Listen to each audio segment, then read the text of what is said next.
Through a bizarre twist of fate, I somehow ended up becoming the sugar daddy of my beautiful female boss. Just because her WeChat profile picture looked exactly like my sister's, I accidentally transferred all of my sister's living expenses to her instead. A massive fortune of $500 a month, I transferred it to her for 5 whole months. After hesitating again and again, I finally decided that no matter how powerful she was, I had to reclaim what belonged to me. However, I thought that with her $1 million annual salary, there was no way she would care about such a small amount of money from me. But not only did she refuse to return it, she even started telling me about the pain and trauma of her dysfunctional family background. With tears in her eyes, she said, "The reason I accepted the money is because I've always wished I had an older brother who would send me allowance too." Damn it. Not only was she refusing to return the money, now she was clinging to me too. As for me, I only had one thing to say: hell no, give me my money back. Chapter 1. At the dinner table, Lillian was completely absorbed in gnawing on a chicken wing. My mom placed another piece of pork rib into her bowl and nagged, "Look how skinny you've gotten. Does your school cafeteria not feed people?" I eat. Lillian mumbled vaguely through her food before suddenly looking up at me. "Bro, did you block me recently or something?" My chopsticks paused midair. "No." "Why? Then why'd you stop sending me spending money?" She put down the chicken wing and started counting on her fingers. "You haven't transferred me a single cent since September. Didn't you promise to send me $500 every month?" My dad chimed in. "Your brother barely makes enough as it is. $500 a month is already generous. Don't push your luck." "But we already agreed on it," Lillian protested. She pulled out her phone and showed me the screen. "Look, the last transfer was on August 27th. After that, nothing." Instinctively, I opened WeChat and checked my transfer history. September, 500. October, 500. November, 500. December, 600. I'd added an extra 100 because I thought she needed winter clothes. January, 500. Every transaction was there, crystal clear, but when I looked closer, the recipient wasn't my sister, it was Willow, my direct supervisor, head of RD department too. Willow. My finger hovered over her profile picture, a cartoon orange cat, exactly the same as Lillian's. Back when I first added Willow on WeChat, I'd even thought it was a funny coincidence. I remember joking to myself that the two of them must have some weird fate connecting them. Now I couldn't laugh anymore. 5 months, 2,600, all transferred to my female boss. "Bro." Lillian waved a hand in front of me. "Why does your face look so pale?"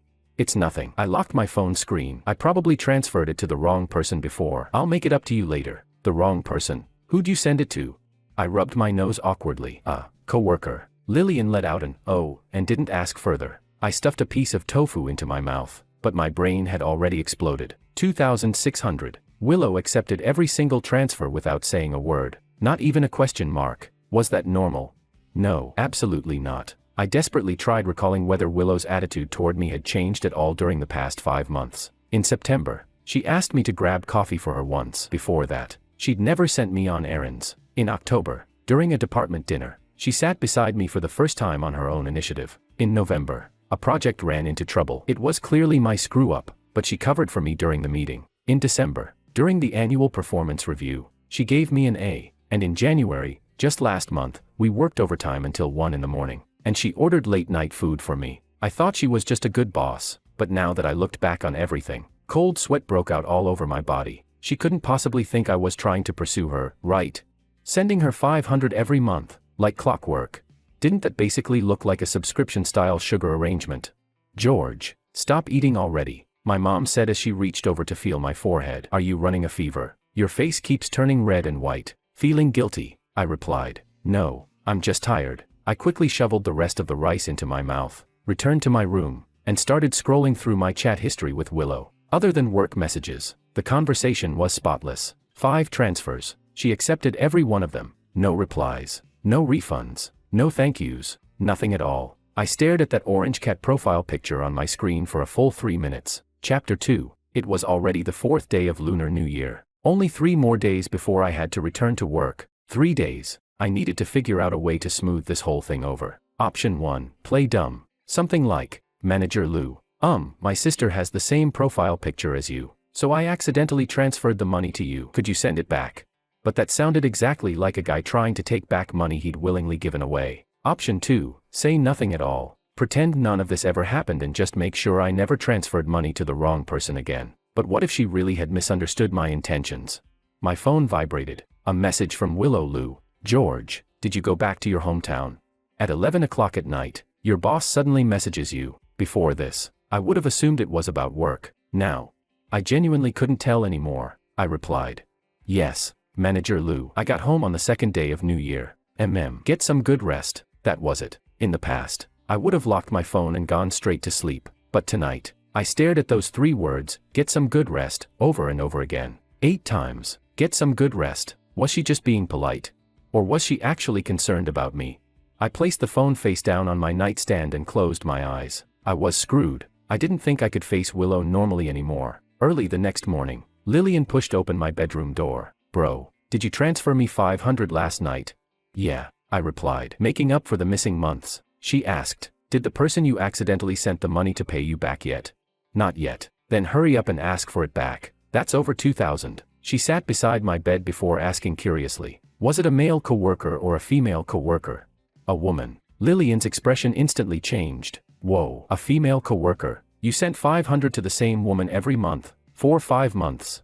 I already told you. It was an accident. She narrowed her eyes suspiciously. Even if it was an accident, why wouldn't she return the money? She looked at me with the expression of someone who thought they'd uncovered the truth. Brother, don't tell me you're keeping a. Shut up. I pressed a hand against her forehead and shoved her away. Don't start imagining nonsense. She lifted her chin proudly. I'm warning you, if Mom finds out about this, if you tell Mom, you're never getting allowance from me again. She snorted and shuffled out in her slippers. The moment the door closed, I heard her mutter, scumbag. I wasn't a scumbag. I was just an idiot. Chapter 3. On the 5th day of Lunar New Year, I didn't leave the house. Same thing on the 6th day. For 2 whole days. I scrolled through Willow's WeChat moments from beginning to end. She barely posted anything, maybe once every 3 months. Her most recent post was on New Year's Day, a nighttime city view taken from a window, captioned with a single word, New Year. 4 people had liked it. No comments. I noticed one detail immediately. The photo had clearly been taken from a high-rise building. You could see the entire CBD skyline stretched out below. So she lived in one of those luxury apartments on the east side of the city.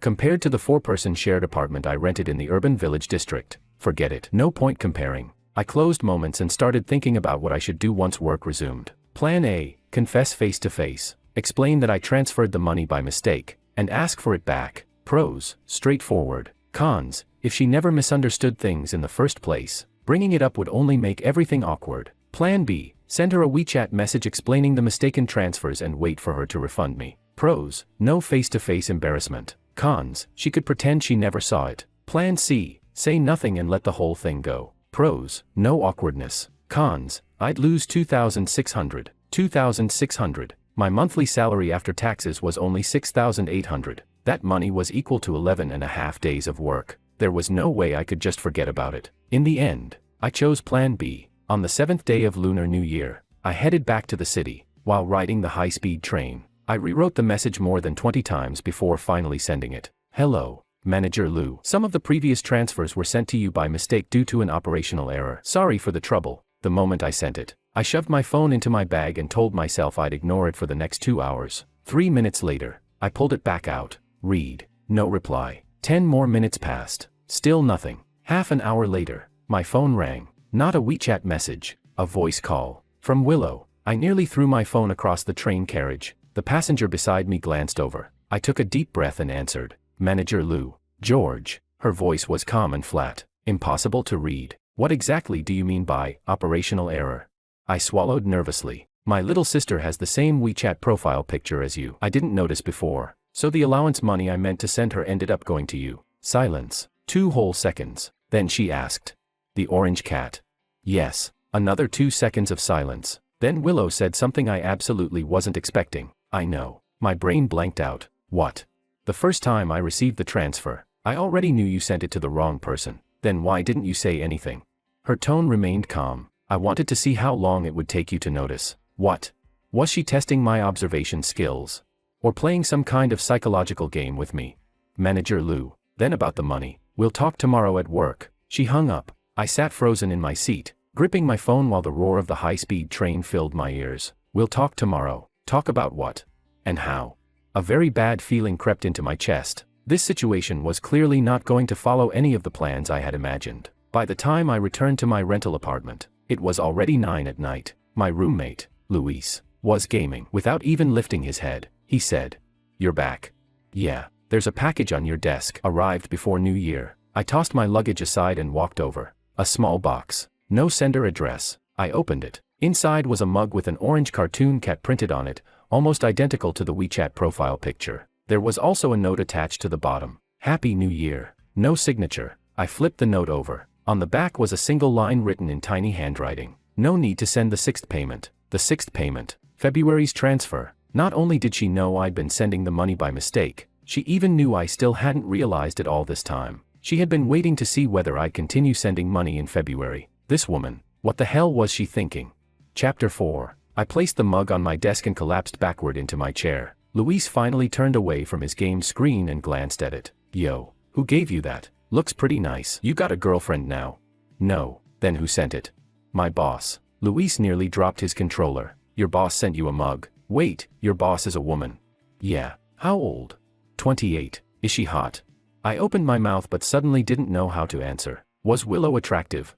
Objectively speaking, she was easily among the most beautiful women I'd ever met in real life. High ponytail, perfect skin even without makeup. When she wore dress pants, her legs looked ridiculously long. She never smiled during meetings, but the few times she did smile, I'd only seen it twice, and both times had been directed at me. She's pretty, I admitted. Luis looked at me with the expression of someone who understood everything while I understood nothing. Bro, he said, I think you did something huge without realizing what situation you're actually in. Yeah, I did do something huge. I sent my boss monthly allowance money for 5 straight months, and she accepted it, then mailed me a mug. And yesterday she said we'd talk in person once work started again. I barely slept the whole night. When my alarm rang at 7 in the morning, I stared at myself in the mirror. The dark circles under my eyes looked like I'd been punched twice. After getting dressed, I bought an Americano on the way to work, hoping caffeine would force my brain awake. I entered the company building, swiped my card, and stepped into the elevator. Just as the doors were about to close,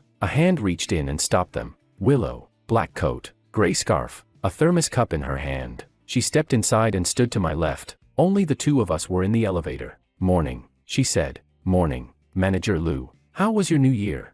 Pretty good. Yours? Pretty good. The elevator rose toward the 30th floor. 10 silent seconds passed. Then she suddenly spoke. You received the mug? Yes. Thank you. You're welcome. She glanced at me. Consider it the interest. Interest? A mug was the interest on 2,600. That interest rate was criminally low. I licked my lips nervously. Manager Lou. About the money. Ding. The elevator stopped at the 17th floor. The doors opened. Maria from the marketing department was standing outside. Willow immediately stopped talking and walked out without another word. I followed behind her. As I passed Maria, she gave me an extremely suspicious grin and wiggled her eyebrows. I ignored her. After sitting down at my workstation, I opened my computer and pretended to read emails. In reality, I couldn't focus on a single word. Willow's office was the glass-walled room at the end of the hallway, its door slightly ajar. At 9:30, the department morning meeting began. 5 of us sat around the small conference table. Willow opened her notebook and swept her gaze across everyone. The post-holiday review reports are due by the end of today. We'll discuss the KPI allocation plan for the new quarter this afternoon. George, stay behind afterward. The other 3 people glanced at me before standing up to leave. Makoto left last. As he walked past me, he deliberately bumped my chair. Well, George. First day back after New Year and the supervisor already wants private tutoring time with you. I ignored him. The door closed. Willow set down her pen and leaned back in her chair, looking directly at me. I don't plan on returning the 2,600. I was speechless. Just as I was about to speak, she lifted a hand slightly. Let me finish first. When the first transfer arrived, I did think you'd sent it to the wrong person, but you never said anything. So I decided to wait and see. The second month, another transfer came. That's when I became certain you really had sent it to the wrong person. Then why? I started. Because, she said calmly, I thought it was interesting. Interesting. My 2,600 was interesting to her. You, she continued while looking at me, don't talk much at work. You never volunteer to speak during meetings, but every proposal you submit is the most detailed in the entire department. Do you know how many times you've voluntarily spoken to me during the year and a half you've worked here? I shook my head. 17 sentences, she counted.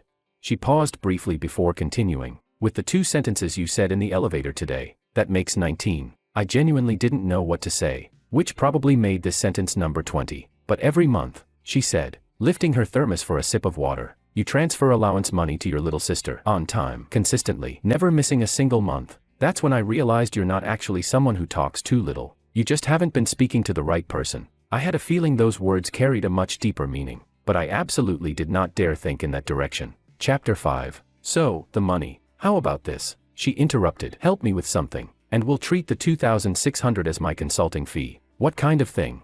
I need someone to accompany me to an industry networking event this Saturday. You mean, as a coworker escort? You can interpret it that way. I still couldn't figure out what she actually meant, but honestly, if the $2,600 was gone, then so be it. That was still better than having her hold this whole thing over me forever. Alright, Saturday, 10:30 a.m., hotel lobby, wear formal clothes. She lowered her head and continued reading documents, making it obvious the conversation was over. I stood up and prepared to leave. Just as I reached the door, she called out to me again. George, yeah. In the future, make sure the allowance goes to your sister. Don't transfer it to the wrong person again. After saying that, she casually turned another page of her document, as if this entire incident was nothing more than a tiny side story. But when she said those words, I caught a brief expression on her face. Not amusement, not teasing. It looked more like regret, as if she genuinely found it a little unfortunate. Back at my desk, Makoto leaned over. So, did you get chewed out? No, just discussing work. What kind of work discussion requires a closed office door? He laughed in a way that instantly made me uncomfortable. George, let me give you some honest advice. Willow isn't a simple person. Don't get too close to her. Thanks for the concern. I mean it. He lowered his voice. Do you know what level she used to be at in headquarters? She got transferred down here. What does that have to do with me? Of course it has something to do with you. If she ends up using you, Makoto. I turned to look at him. I still haven't finished my review report. Have you finished yours? You seem pretty free. He awkwardly backed off and left. I reopened my document. My fingers rested on the keyboard without typing a single word. My head was completely filled with what Willow had said earlier. 17 sentences. She had actually counted the number of times I voluntarily spoke to her. At 2 in the afternoon, the KPI allocation meeting began. 5 of us sat together while Willow projected the new quarter's project list onto the screen. There are 3 key projects this quarter, she said. Swan brand redevelopment, the East City Complex promotional campaign, and the internal bidding project for the group's annual branding strategy. Her gaze swept across the room. Swan goes to Makoto. Makoto nodded immediately, looking pleased with himself. Willow paused briefly before continuing. East City Complex goes to George. Makoto's expression changed instantly. East City Complex was the biggest project of the quarter. Its budget was more than double that of the Swan project. Manager Lou. Makoto immediately spoke up. I did the preliminary research for East City last year. I'm more familiar with the project. I reviewed your research report. Willow didn't even look up. It wasn't detailed enough. I can supplement it. George, come here. She flipped to another slide in the presentation. Any further questions? Makoto opened his mouth but couldn't say anything. After the meeting, the sound of him slamming the door echoed through 2 separate walls. Maria from marketing sneaked over afterward and leaned against the divider of my cubicle. George, I heard East City Complex got assigned to you. Yeah, that's a huge project. Doesn't Manager Lou usually give projects like that to Makoto? What kind of luck did you hit? No idea. She made an extremely suggestive expression. Don't tell me you two are. Maria, yes. Your marketing department's monthly report is due today. Have you finished it yet? She instantly fled the scene. By the time overtime ended at 7:30, only Willow and I were left in the office. She stepped out of her glass office carrying her bag and paused beside my desk. You're still not leaving?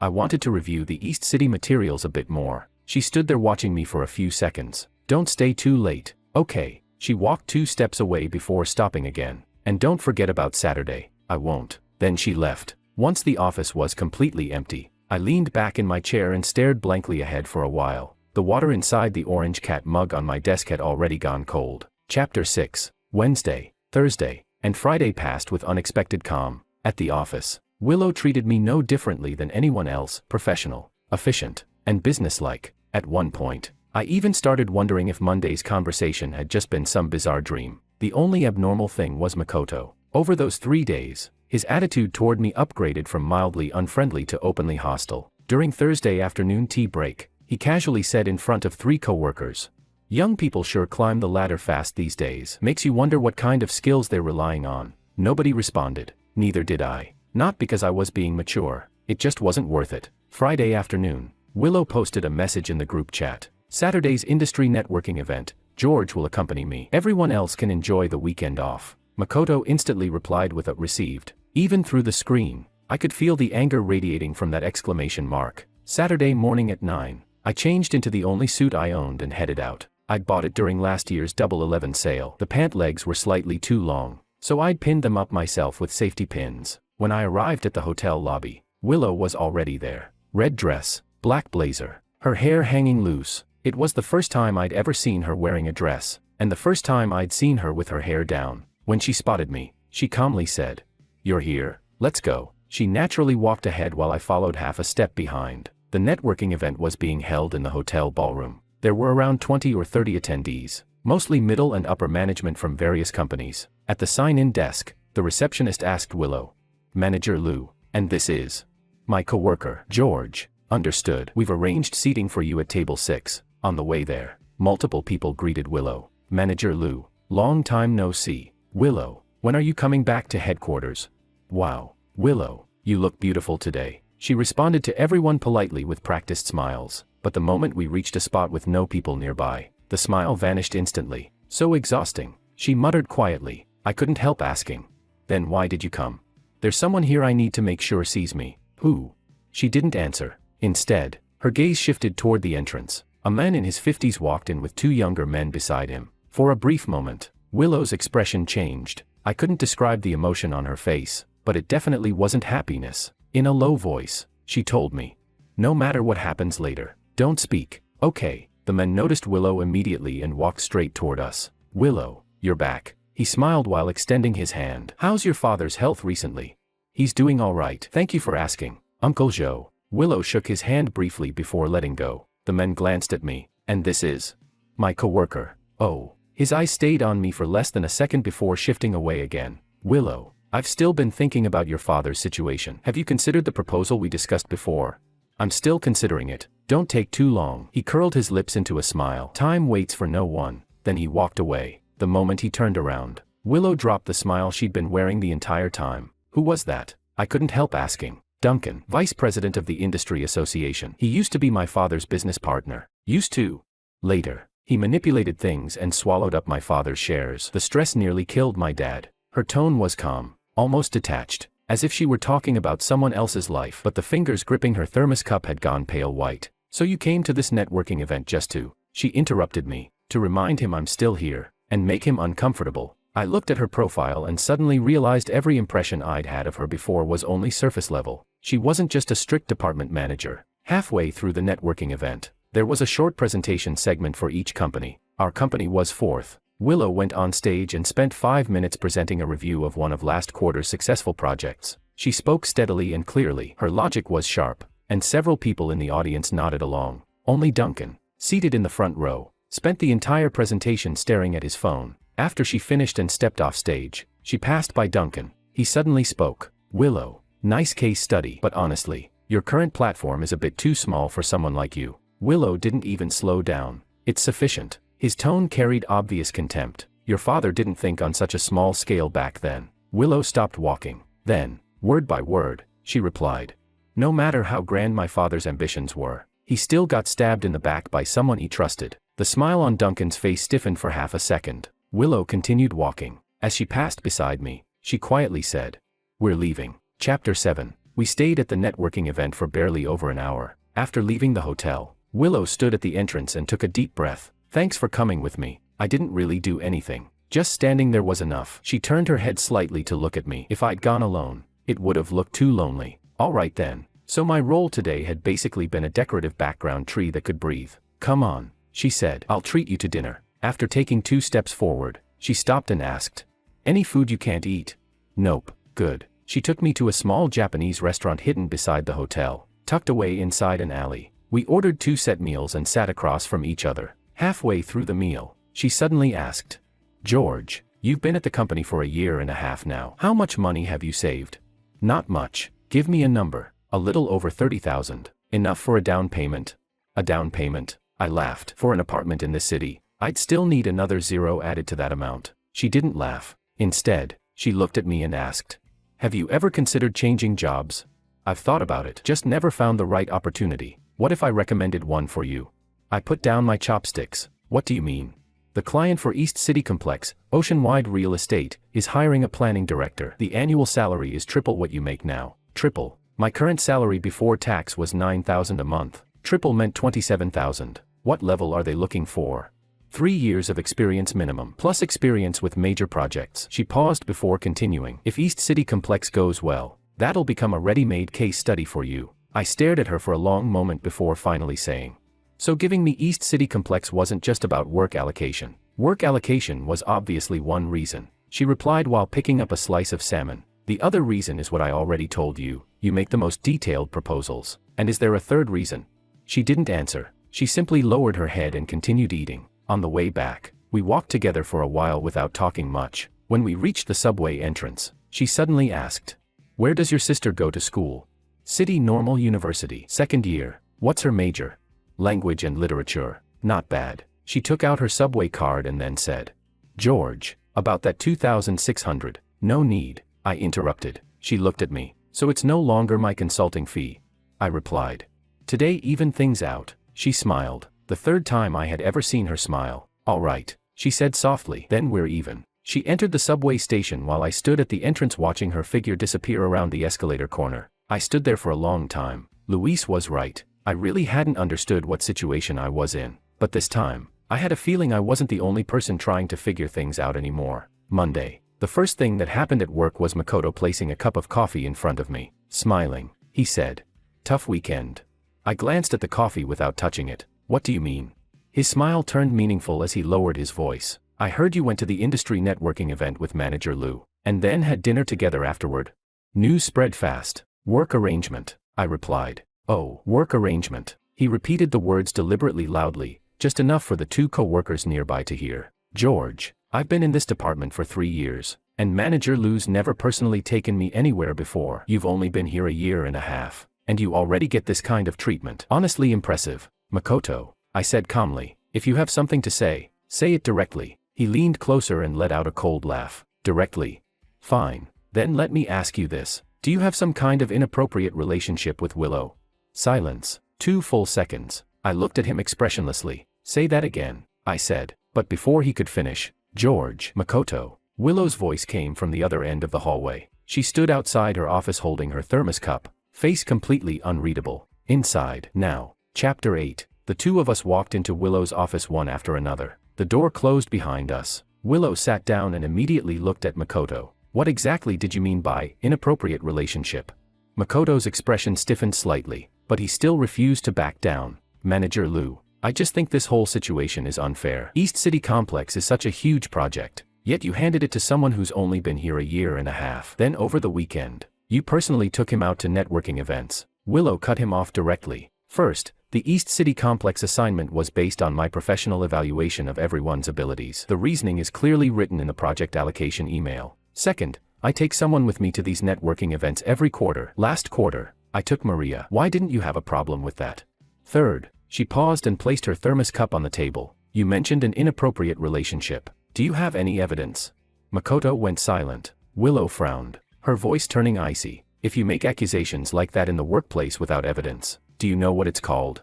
It's called defamation. And the person you're defaming isn't just George, it's me too." Makoto's face turned bright red. "Manager Lou, go revise the Swan proposal. There are 3 errors in the data from your last presentation. I want the updated version on my desk before Wednesday." Makoto left looking like he'd just been slapped in public. I also prepared to leave, but Willow stopped me. "If he says anything else in the future, ignore him." "Okay, when can you finish the first draft for East City Complex?"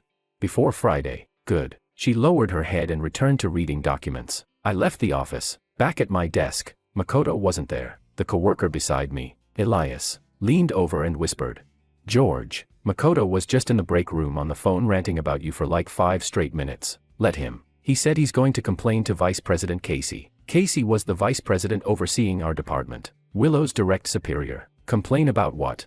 "He says Manager Lou is favoring you and wants them to investigate your relationship." I slowly set down my mouse. This whole thing had started because of some mistakenly transferred allowance money. How the hell had it escalated into this? Wednesday at noon, while I was eating in the cafeteria, Lillian messaged me on WeChat. "Bro, I want to sign up for an IELTS prep course. It's 5,000. Can you sponsor half?" "Sure." I opened WeChat transfers. This time, I carefully checked the profile picture 3 times and the nickname 3 times before pressing send. Once bitten by a snake, after sending the money, I casually asked, "Why does your profile picture look exactly the same as my boss's?" "What boss?" My department manager. She also uses an orange cat. Huh? Seriously? Lillian sent a laughing sticker. No way. Could she be using my artwork? I commissioned this profile picture from an artist on Bilibili. It's a custom piece. There are only 2 copies in existence online. My hand froze. Only 2 copies. Meaning the other one was with Willow. I typed back, "What's the artist's name?" "Hold on." A moment later she replied, "Good night, Orange Cat." Why?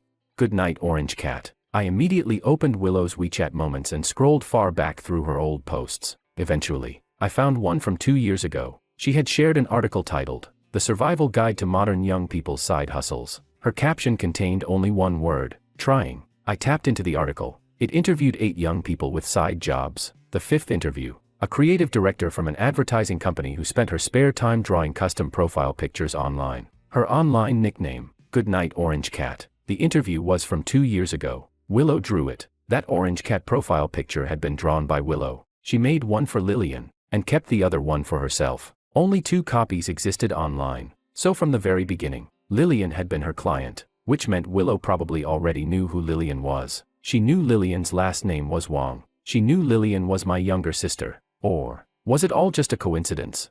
Chapter 9. I spent the entire afternoon replaying that discovery in my head. The more I thought about it, the stranger everything felt. Before leaving work, I did something that was probably very stupid. I checked my onboarding referral records. Our company required an employee referral code for new hires. Back then, I had submitted my resume through a recruitment website, but during the HR interview, they mentioned my resume had entered through the employee referral channel. I'd never paid attention to that detail before. Under the referrer section, one name was written clearly, Willow. A year and a half ago, I didn't even know Willow, but she had referred me into the company. I slowly closed my computer and saw my own reflection in the darkened monitor. What kind of game was this? At 10 that night, I sent Willow a WeChat message. "Manager Lou, there's something I want to ask you." "Go ahead." "You were the referrer listed on my onboarding file, right?" The typing indicator appeared, stopped, appeared again, stopped again, 3 times in a row. Finally, she replied with only a few words, "We'll talk tomorrow." Tomorrow again. Did this woman postpone every important conversation until tomorrow?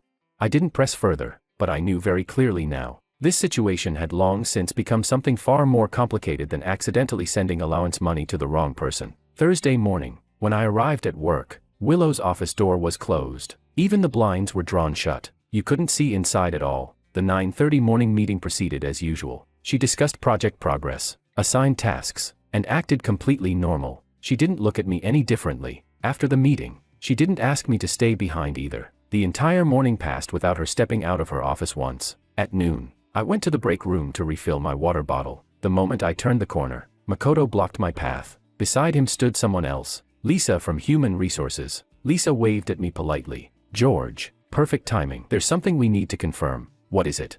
"We're currently auditing last year's employee referral bonus records." She glanced down at her notes. "We noticed your referrer was listed as Supervisor Willow, but at the time, Supervisor Willow was still working at headquarters. Logically speaking, she shouldn't have known you back then. Did you two know each other previously?" Makoto stood beside her staring at me with an expression that practically screamed, "Please say yes. Please admit you're secretly together." I shook my head. "No, I applied through the public recruitment website. I honestly don't know why it became a referral application." Lisa wrote something in her notebook. "Understood. Then it was probably assigned by the system. Situations like this have happened before. It doesn't necessarily mean the referrer personally handled it." I asked. "So there's no issue?" "No issue. Thanks for cooperating." Lisa left. Makoto stayed. "You don't think this whole thing is suspicious?" "Makoto," I said flatly, "what exactly are you trying to say?" "What I'm trying to say," he took one step closer. "Do you know what position Willow held at headquarters before transferring to our department?" "No." He curled his lips slightly. "Deputy Director of the headquarters Strategic Planning Center. She managed over 30 employees. She was transferred here under the excuse of supporting the branch office, but in reality, she was pushed out politically. So, he said slowly, her being in this department right now means she's lying low. Everything she does has a purpose, including the way she treats you." I looked directly at him. "You think there's a motive behind her being nice to me? You decide for yourself." He patted my shoulder once and walked away. I remained standing in the break room. The water cup in my hand had already overflowed. Chapter 10. At 3 in the afternoon, Willow's office door finally opened. She stepped out and stood at the entrance. "George, come in." I followed her inside. She closed the door behind me. The blinds were still shut. "Sit." "Okay." She looked at me and said, You asked me something last night. I'll answer you now. I straightened instinctively, listening carefully. I was the one who pushed your resume through. I asked. Why? We didn't know each other before. We didn't, she replied. But your sister knew me. I froze. Willow continued calmly. Lillian was my client 2 years ago. She found me online and commissioned me to draw her profile picture. So we added each other on WeChat. Later, while chatting, I found out her older brother was looking for work and happened to be in advertising strategy. Our company was hiring at the time. So you referred me. She neither confirmed nor denied it directly. I looked through your portfolio. The full branding package you did for the T-Chain company at your previous job was very good. Better than most of the applicants I interviewed. I asked. So what came first, seeing my portfolio or knowing Lillian? She glanced at me. Knowing Lillian. Then when you referred me into the company, was it because of my abilities or because of Lillian? Your abilities. Her answer came without even a second of hesitation. Lillian only made me aware that someone like you existed, but whether to refer you, whether to hire you, that depended entirely on your work. Then why didn't you tell me? There was no need. You don't think this whole thing feels what?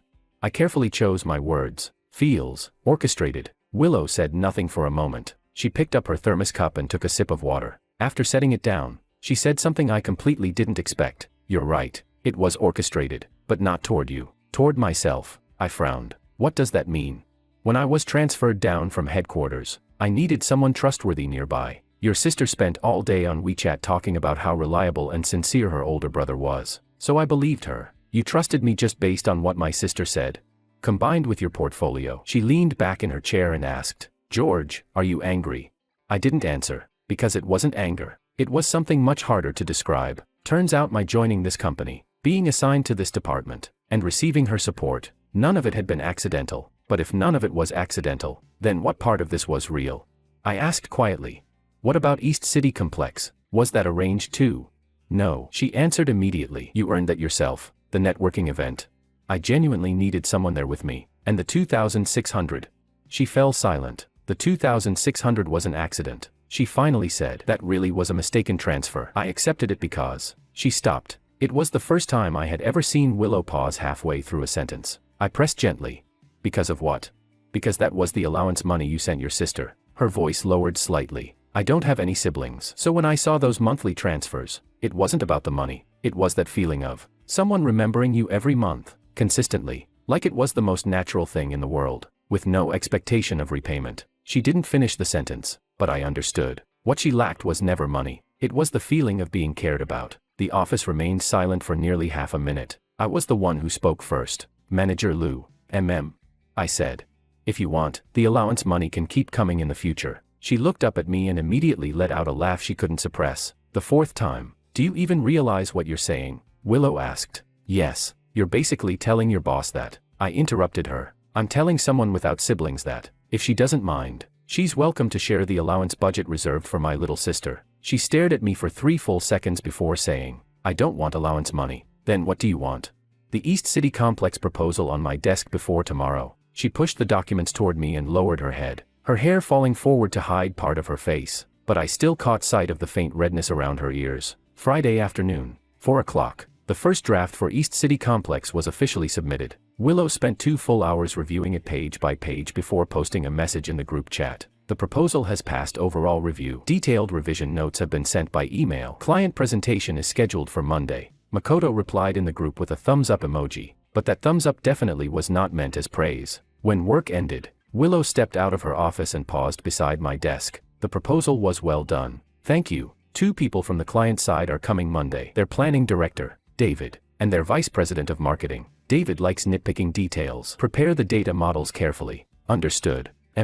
She walked 2 steps away before turning back again. And don't stay up all weekend working overtime. Okay. Then she left. Beside me, Elias made an extremely faint, but extremely sincere, clicking sound with his tongue. I pretended not to hear it. Chapter 11. I didn't pull any all-nighters over the weekend, but I was busy from morning until night regardless. I rebuilt the data model for East City Complex 3 separate times. Each version ran 2 additional parameter simulations on top of the previous one. Monday morning, 9 o'clock. Client presentation. The client side brought 3 people, 1 more than Willow had expected. David, early 40s, glasses. The moment he sat down, he immediately started flipping through the proposal index. The second was a younger man, apparently his assistant. The third person didn't sit down at all. He stood by the window, looking outside. A middle-aged man in a tailored suit, probably around 50. I glanced at Willow. Her expression changed. Not nervousness, more like a sharp burst of caution that she quickly suppressed. I recognized the silhouette.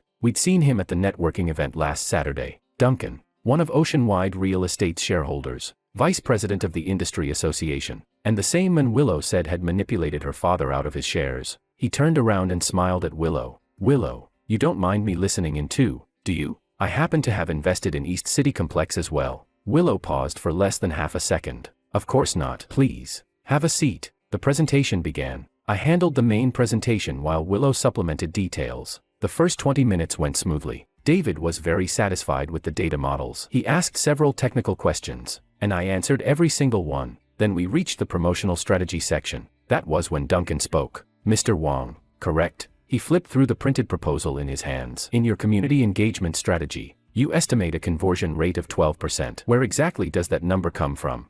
Willow and I had rehearsed this question beforehand. I knew the source data perfectly clearly. That number is based on 3 reference cases. He interrupted me. I know their references. What I'm asking is whether any of those reference cases perfectly match the scale of East City Complex. I replied.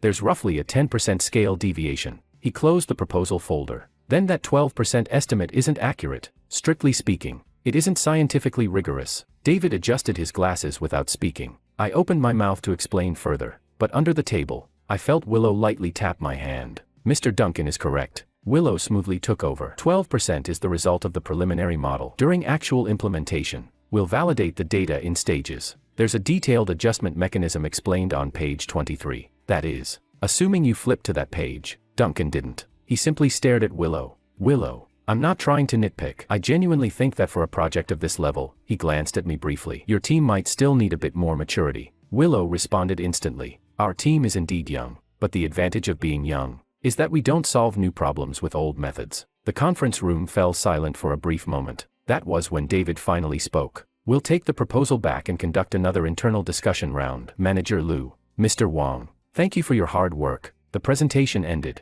After the clients left, Willow stopped me in the hallway. You did well today, I sighed. Duncan still managed to pick apart one weakness. That wasn't really a weakness. It was just a matter of perspective. He doesn't actually care whether the number is 12% or 11. He came here to see me. To see what? To see whether I'm doing well at this branch office. She walked into her office and continued. The better I'm doing, the more unhappy he becomes. Why?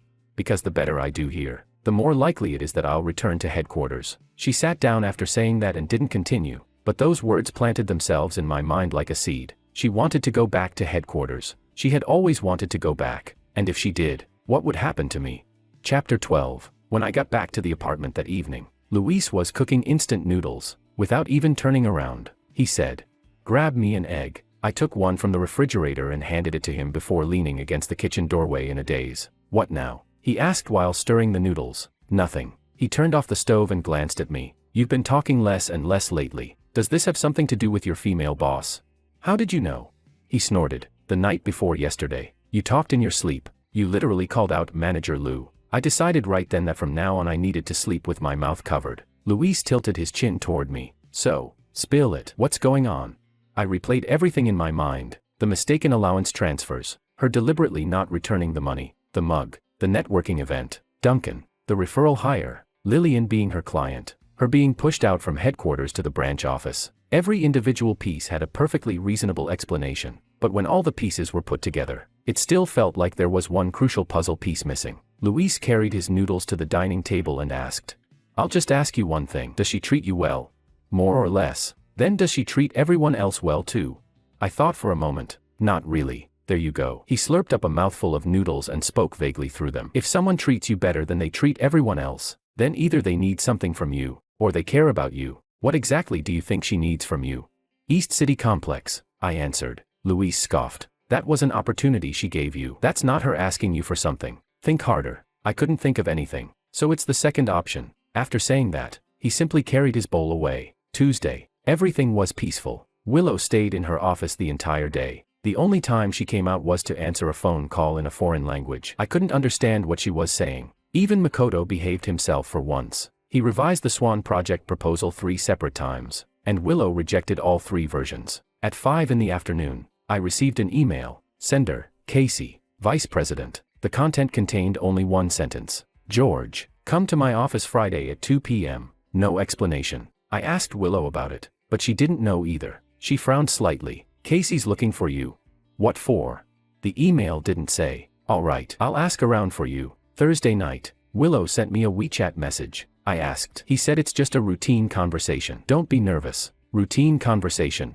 I'd been at the company for a year and a half and had never once been invited for a routine conversation with a vice president. Friday, 2 p.m. I knocked on Casey's office door. Come in. Vice President Casey was in his early 40s, tall, with slightly thinning hair. A handkerchief embroidered with golf clubs sat on his desk. Sit. Thank you, Vice President Casey. You're George, right? Been with the company a year and a half. Yes. The East City Complex proposal was well done. I reviewed it. Thank you, but that's not what I called you here to discuss. He leaned back in his chair, fingers interlocked over his stomach. There's a situation I'd like to understand better. Of course. Someone reported, he paused before continuing, that you and Supervisor Willow have interactions exceeding the boundaries of a normal co-worker relationship. What's your response to that? I knew it. Makoto had filed a complaint. Vice President Casey, that isn't true. Explain, I calmly said. Manager Lou bringing me to the industry networking event was a normal work arrangement. Last quarter, she brought Maria from marketing. The East City Complex assignment has documented email records showing it was based on capability assessments. As for personal interactions, I paused briefly before continuing. There aren't any. Casey studied me silently for several seconds. George, let me ask you one thing. I'd like an honest answer. Of course. He looked directly at me and asked, has Willow ever mentioned wanting to return to headquarters? Chapter 13. I hadn't expected him to ask that. I froze for a second before instinctively answering. No. Casey looked at me. Really? She mentioned the possibility of returning to headquarters once, I admitted, but she never discussed anything specific. Casey nodded slowly. Headquarters is indeed considering transferring her back. She spent a year at the branch office, and her results are obvious to everyone. The current estimate is as early as next quarter. I frowned. What does that have to do with me? A lot. He sat up straighter, his expression turning serious. Once she leaves, RD Department 2 will need a new supervisor. There are currently 2 candidates, Makoto, and you. I stared at him blankly. I'd only been here a year and a half. Makoto had been here for 3 years. Vice President Casey, my experience level. He waved a hand, cutting me off. Experience isn't the only standard. Ability, performance, project history, those matter too. But there's one prerequisite. You and Willow must be completely clean. If there's any evidence of favoritism, private relationships influencing project allocation, or conflicts of interest, then not only will you lose your chance, Willow's transfer back to headquarters will also be affected. I understand. Good. He stood up. You can decide for yourself how to handle things from here. Pretend this conversation never happened, but remember it. After leaving the vice president's office, I stood silently in the hallway for a full minute. Makoto had indeed filed a complaint, but Casey's purpose today wasn't entirely innocent either. He was drawing boundaries for me. At the same time, he was making one thing very clear. Willow was leaving.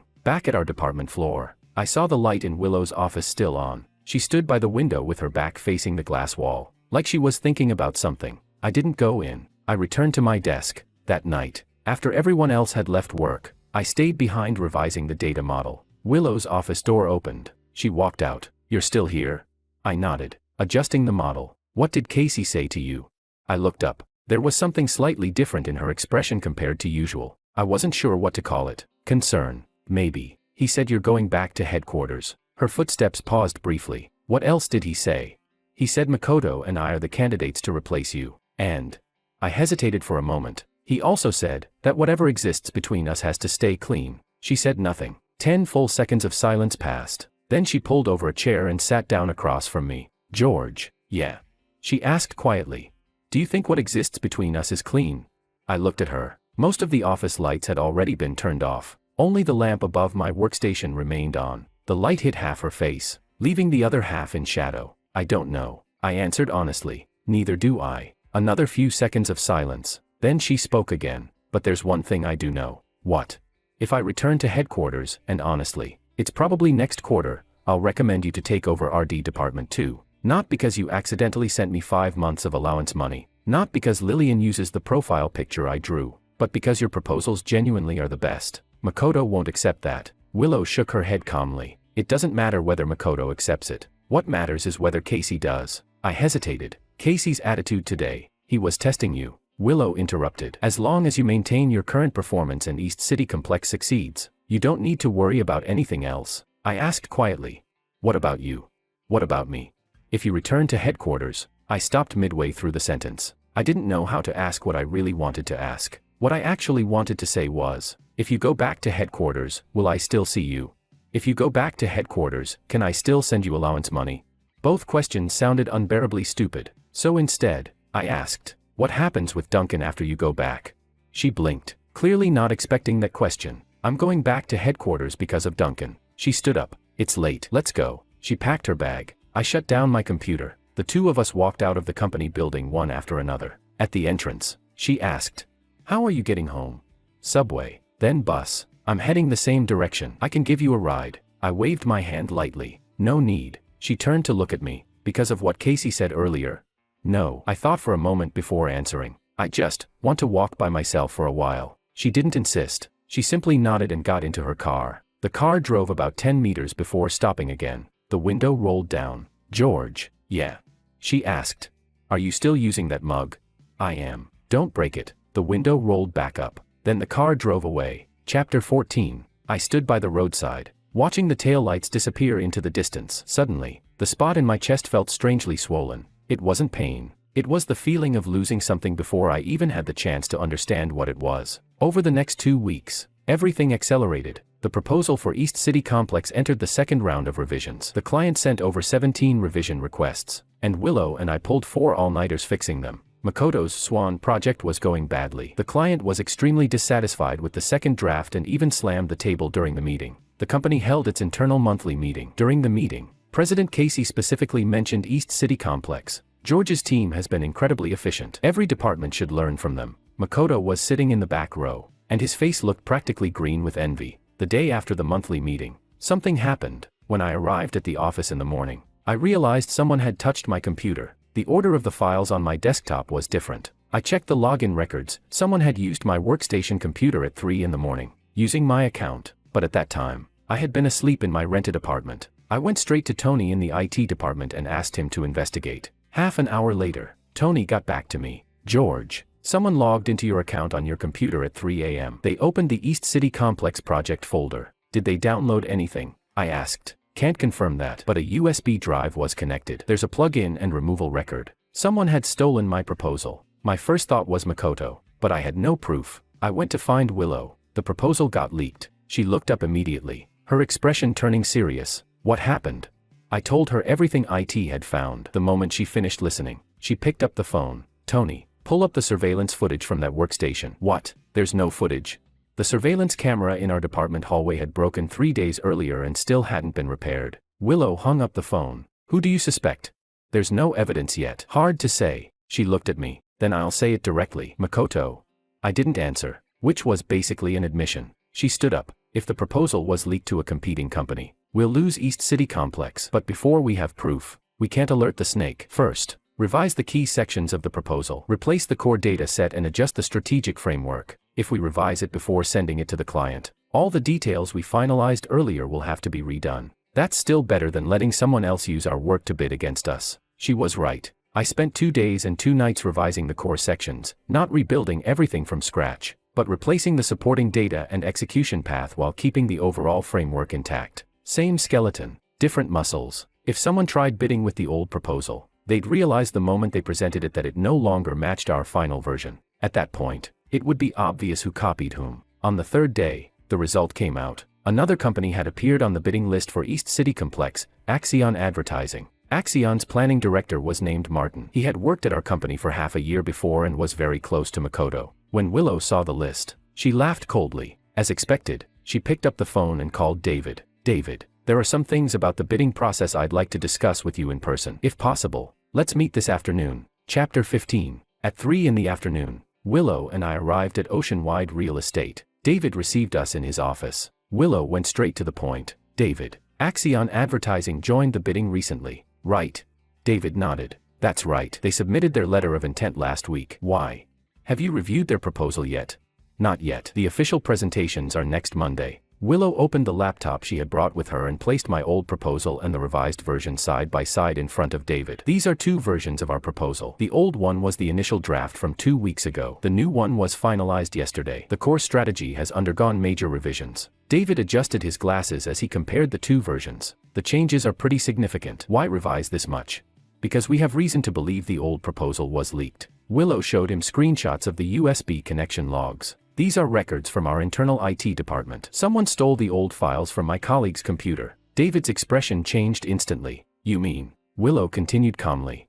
What I mean is, if Axion's proposal next Monday ends up highly similar to our old version, that won't be a coincidence. David fell silent for 10 seconds. Manager Lou, that's a very serious accusation. I know. That's why I'm not here today asking you to make a judgment. I'm only asking you to pay closer attention when the time comes. After leaving Oceanwide Real Estate, Willow sat in the car for a while without starting the engine. I asked, "What are you thinking about?"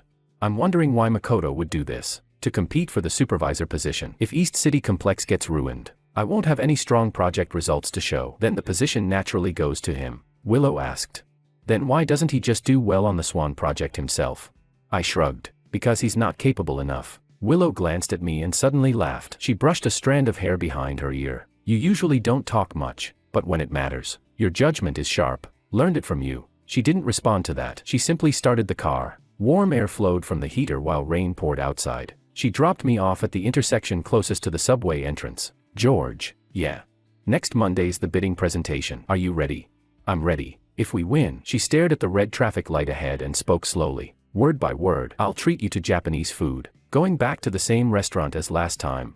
"Maybe not." The red light turned green. "Depends on my mood." I got out of the car. The rain was getting heavier, and by the time I ran to the subway entrance, half my body was already soaked. Standing at the entrance, watching her car merge into traffic, I suddenly realized something. From the very beginning, from the day I accidentally transferred the allowance money to the wrong person, everything had formed a chain of clues, each link connected to the next. Lillian, the orange cat profile picture, the employee referral, East City Complex, Duncan, Makoto, the leaked proposal. If Willow were removed from this chain, none of these things would have happened. But if she remained in the chain, every single thing pointed in the same direction. Monday, the day of the bidding presentation. Inside Oceanwide Real Estate's main conference room sat 6 people: David, his assistant, the vice president of marketing, legal counsel, and Duncan. There were 3 bidding companies, us, Axion, and a small out-of-town agency. The presentation order was determined by drawing lots. Axion went first. We were second.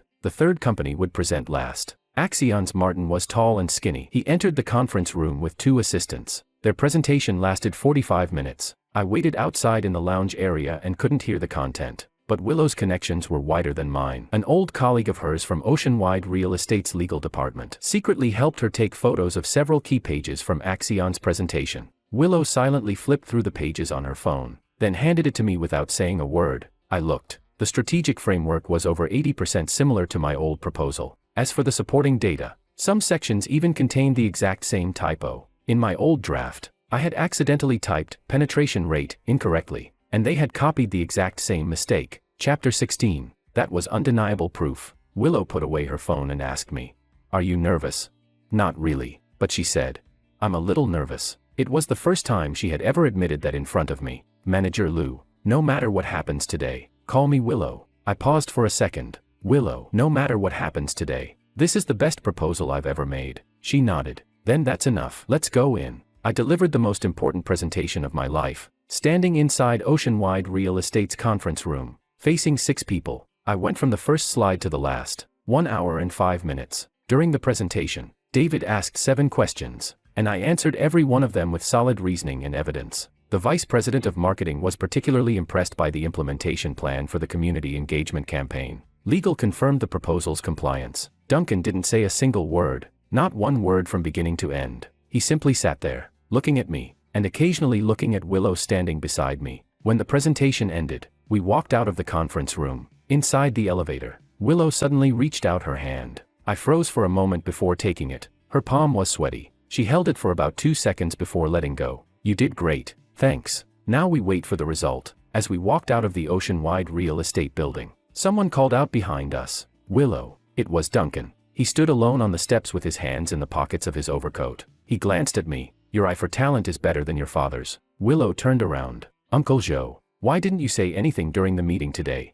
Nothing needed to be said. He walked down the steps until he stood level with us. The proposal really was good. Is that all? Willow asked. That's all. He paused for a moment before continuing. But Willow, about your return to headquarters, are you sure you're ready?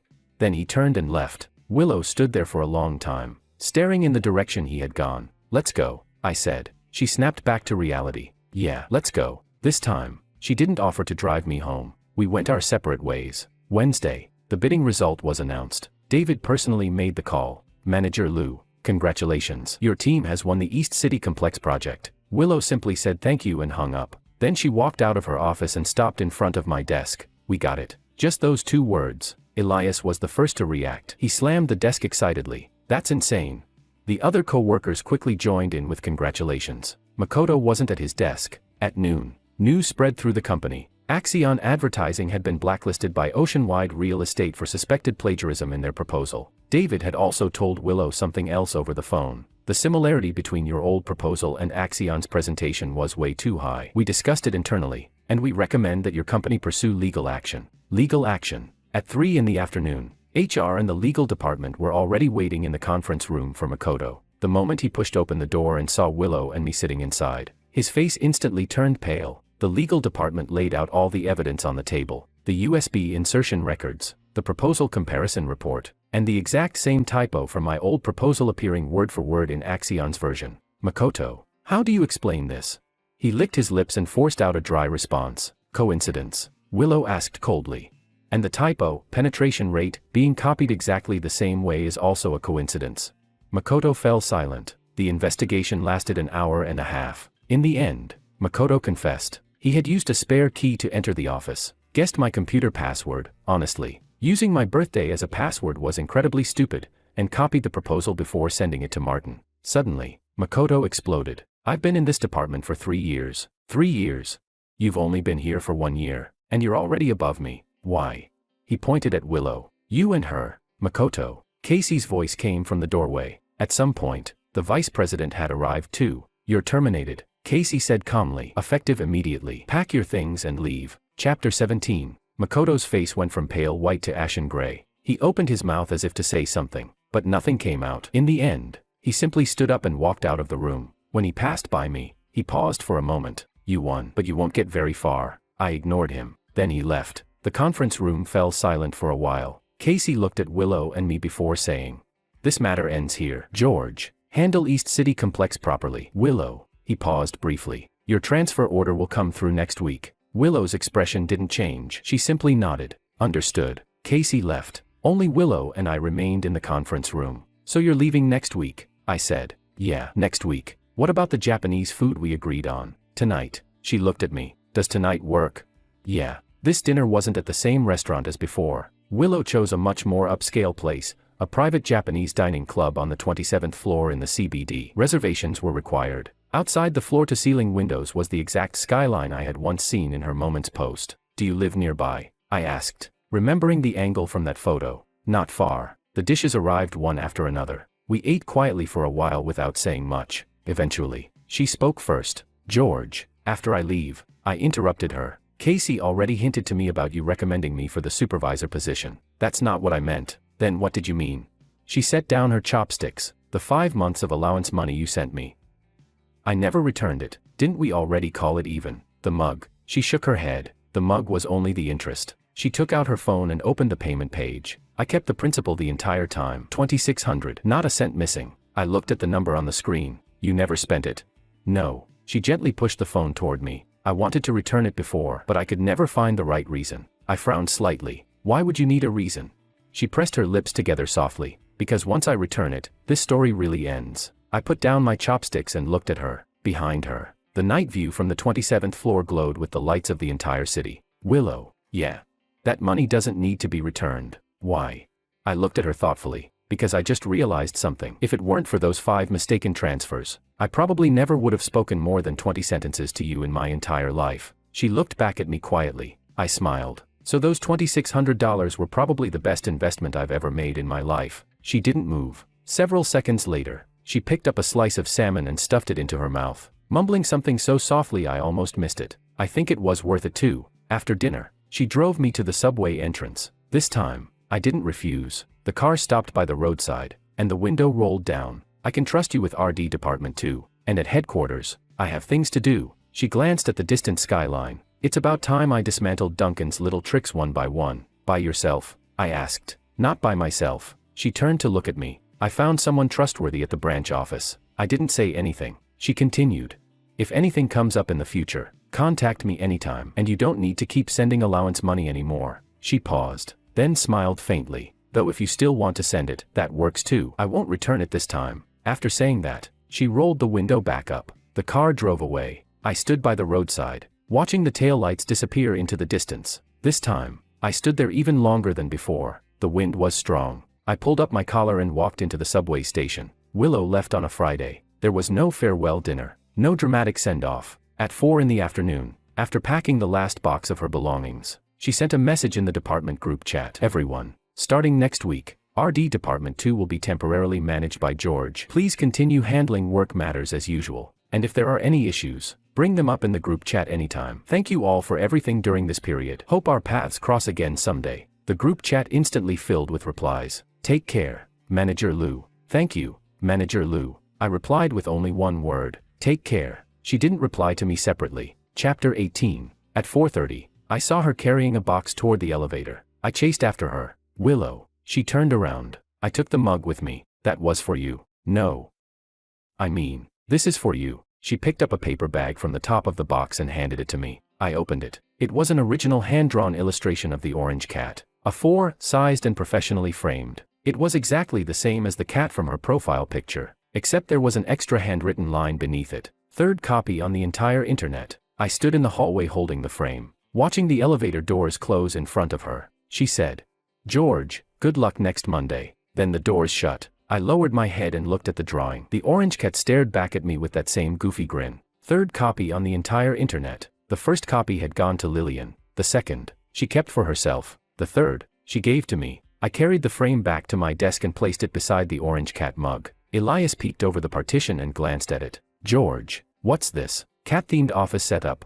I laughed. Yeah, cat-themed. I sat down, turned on my computer, and changed the desktop wallpaper to the orange cat. Just a little over a month ago, I had been stressing over $2,600. Now Willow was gone, leaving behind a supervisor position, a framed drawing, and something I still hadn't found the courage to say out loud, but that was okay. She had said it herself. If anything came up, I could always contact her. I could even keep sending her allowance money, and this time, she wouldn't return it. During my first week taking over RD Department 2, I thought it would be difficult. Reality turned out to be even harder. Makoto was gone, leaving behind a complete mess. The Swan brand proposal had already gone through 5 revisions and still wasn't meeting the client's standards. The client was already threatening to switch suppliers. Elias and the other 2 co-workers executed tasks reasonably well, but without an experienced veteran setting the rhythm. There were too many things I had to oversee personally. East City Complex had entered the execution phase. The client held one coordination meeting every week, and David was becoming increasingly demanding. On the busiest day, I attended 4 meetings back-to-back and only had enough time to eat bread and drink coffee in between. When I finally returned to my rented apartment at 10 that night, Luis was already asleep. I showered, lay down on my bed, and scrolled through my phone. Willow had posted a new update on Moments, a photo of the headquarters office building. Caption, back. There were more than 10 likes beneath it, along with one comment from Duncan, welcome back. No matter how I looked at it, that welcome back didn't feel friendly. After thinking for a moment, I sent Willow a message. How's headquarters? 5 minutes later, she replied, still adjusting. How's your side? I replied helplessly. The Swan client is about to run. She asked. Elias can't handle it.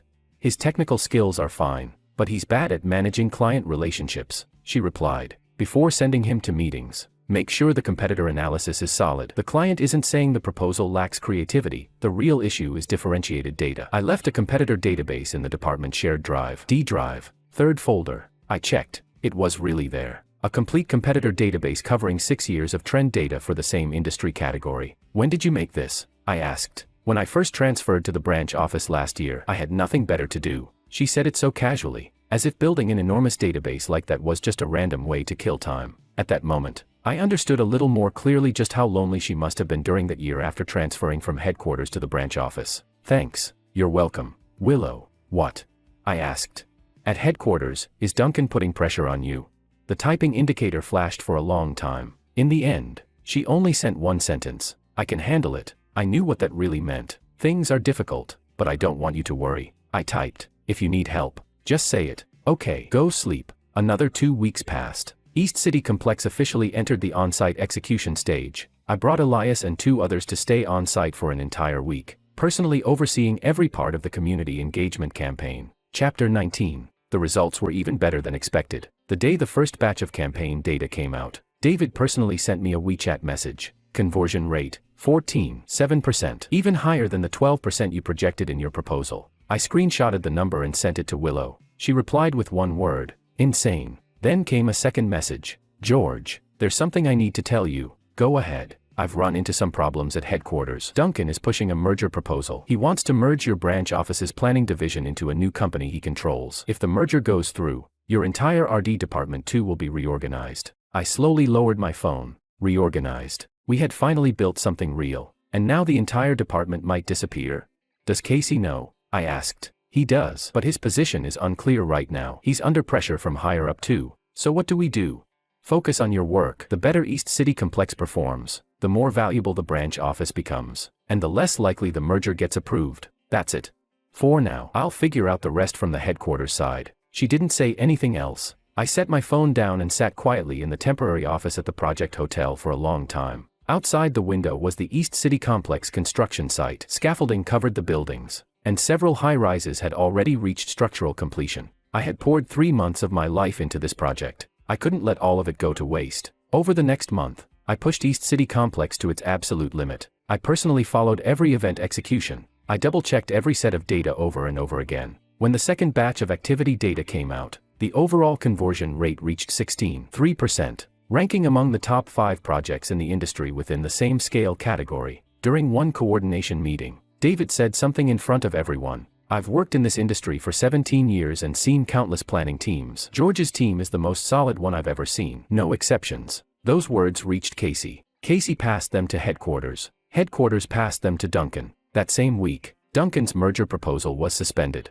Not withdrawn. Suspended. Because the branch office's performance was simply too good. Upper management no longer had any reason to approve the merger. Willow called me. Not a WeChat voice message. An actual phone call. You saved the entire RD department too. It wasn't just me. She laughed softly. Elias and the others helped too. But East City Complex was something you carried on your shoulders. Your competitor database deserves credit too. She went quiet for a second. George, yeah. I feel like I owe you more and more. You don't owe me anything. Then, are you free on Saturday? What do you mean? I'm coming back for a trip. Without realizing it, my hand tightened around the phone. What for? I'm taking you out for dinner. I still haven't treated you to that Japanese food I promised. I stared blankly for a second. You're flying back from headquarters just to buy me dinner? Not exactly. I have some work stuff to handle too. Then she added, while I'm at it. She always said things like that, as if every kind thing she did for me was just incidental. Okay, the same place as last time. She said, 27th floor. Okay. After hanging up, I realized I was already standing. I had no idea when I got up. Luis was gaming across the room and said without even looking over, "You're grinning like an idiot." I immediately forced my expression back under control. At 5 in the afternoon on Saturday, I arrived at the Japanese restaurant. Willow was already there. She had changed a little. She had cut her hair short, only reaching her chin now. New hairstyle? I asked. Yeah, things move fast at headquarters. Long hair's too troublesome to maintain. It looks good. She didn't respond to that. She simply lowered her head and looked at the menu. Chapter 20. After the dishes arrived, we talked about work. The power struggles at headquarters were far more complicated than anything at the branch office. Duncan didn't just control one company. His influence within the industry association extended into every layer of the supply chain. Bringing him down would require dismantling everything step by step. Does he know you're targeting him now? She picked up a slice of tuna. Of course he knows. He's always known, but he doesn't know what I actually have. What do you have? I asked. Some things. She brushed it off vaguely. It's still not enough. I'm missing one final key piece. What piece? She looked at me. Do you trust me? I do. Then don't ask. You'll know when the time comes. Halfway through dinner, she put down her chopsticks. George, you've changed a lot these past 6 months. How? You talk more now. After thinking about it, she was right. Back then, during the entire year and a half I worked under her, I had spoken only 17 sentences to her. Now I could say 17 sentences over a single meal. I smiled. You've changed too. How? You never used to ask me things like, do you trust me? She didn't answer directly. She took a sip of water. There's one more thing. She pulled an envelope from her bag. I need your help with Duncan. I accepted the envelope and opened it. Inside was a financial audit summary from Oceanwide Real Estate. What's this? Willow explained. There are problems with Duncan's investments in Oceanwide Real Estate. He used related party transactions to move a sum of money. David uncovered some leads, but he doesn't dare report it directly because Duncan has allies on the board. How did you get this? David trusts you. She looked at me steadily. During East City Complex, you built an excellent working relationship with him. He gave this to you through me. I froze for a second. Wait, he gave this to me? Willow nodded. He said if someone has to expose this matter, he'd rather it be someone without a direct conflict of interest with Duncan. He doesn't want it to look like internal corporate infighting. But you're an external partner. She pushed the envelope closer to me. During the execution of East City Complex, you accidentally discovered financial irregularities on the client's side and reported them out of professional ethics. Completely reasonable. I stared at the documents and frowned. The risks involved in this. There are risks, she admitted openly, but there are rewards too. If Duncan falls, Oceanwide Real Estate's new management will remember you. East City Complex still has Phase 2 and Phase 3. They'll all be yours. I shook my head. That's not what I care about. Then what do you care about? I looked at her. If this gets traced back to you being the one behind it, it won't. She pushed the envelope firmly into my hands. I've been walking this line for 2 years. From the very first day he forced me out of headquarters, I started preparing. Every single step has been clean. Chapter 21. 2 years. She hadn't been exiled to the branch office. She had been setting the board. I looked into her eyes and suddenly realized the person sitting in front of me was sharper than every version of her I had imagined. George, you can choose not to help. This wasn't your problem to begin with. What do you mean it's not my problem? I slipped the envelope into my bag. You spent 2 years digging a trap for that man. I spent 5 months sending you allowance money. Whatever this relationship is, it stopped being simple the moment that first transfer happened. She froze for a second. Then she smiled. How many times had I seen that smile already? At some point, I had lost count. All right. She stood up. Then I should head back. There's an important meeting at headquarters next week. Want me to call you a car? No need. She picked up her bag, walked to the door, then suddenly turned back. George, yeah. Lately, are you still sending allowance money to your sister? 500 every month, right on schedule. Positive you didn't send it to the wrong person? I raised 3 fingers. I checked 3 times before every transfer. Good. She pushed open the door. After all, there are only 3 copies of that profile picture on the entire internet. If you send it to the wrong person, you won't get it back. Then the door closed behind her. I sat alone by the window on the 27th floor, the skyline stretching endlessly outside. That document rested quietly inside my bag, and I knew, the moment I accepted it, I stopped being just an ordinary advertising planner. I had become a chess piece on the board, but Willow wasn't using me. She trusted me. What's the difference between trust and manipulation?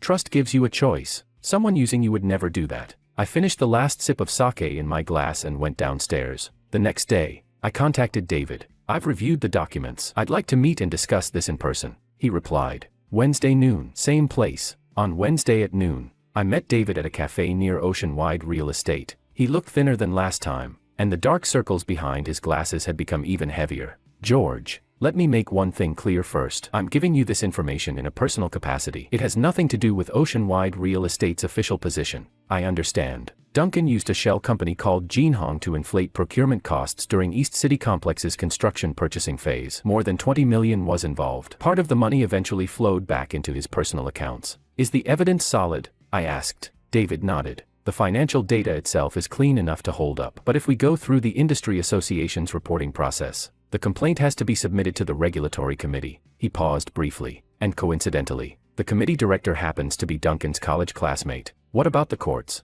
That's possible, but we need a whistleblower. No one inside Oceanwide Real Estate wants to be the one sticking their neck out. So you're looking for an outsider. You're the best candidate. He looked directly at me. During East City Complex's execution, you had a legitimate path to discover the irregularities. I can provide procurement contracts and payment records to support the case, but the signature on the report has to be yours. I leaned back in my chair and thought quietly for a while. Boss Chan, can I ask you something personal? David removed his glasses and wiped them slowly. 5 years ago, when Duncan forced Willow's father out of the company, I had just joined Oceanwide Real Estate. Willow's father, Sam Liu, was the one who interviewed me. He put his glasses back on. He was one of the very few genuinely clean people I've ever met in this industry. So this is about repaying a debt. You could say that. He looked at me carefully, speaking word by word. George, I won't force you to do this, but you need to understand something. If nobody acts, Duncan will eventually swallow the branch office whole. Suspending the merger proposal doesn't mean he gave up. Once the East City complex hype dies down, he'll come back. I understood perfectly. This was no longer a question of whether to act, only whether to act sooner or later. I'll do it, I said. David finally let out a long breath. I'll prepare the supporting materials on my side. You write the report letter. We submit everything together in 1 week. All right. On the way back to the company, I sent Willow a message. It's decided. Submission goes out in 1 week. She replied with only 4 words. Stay safe.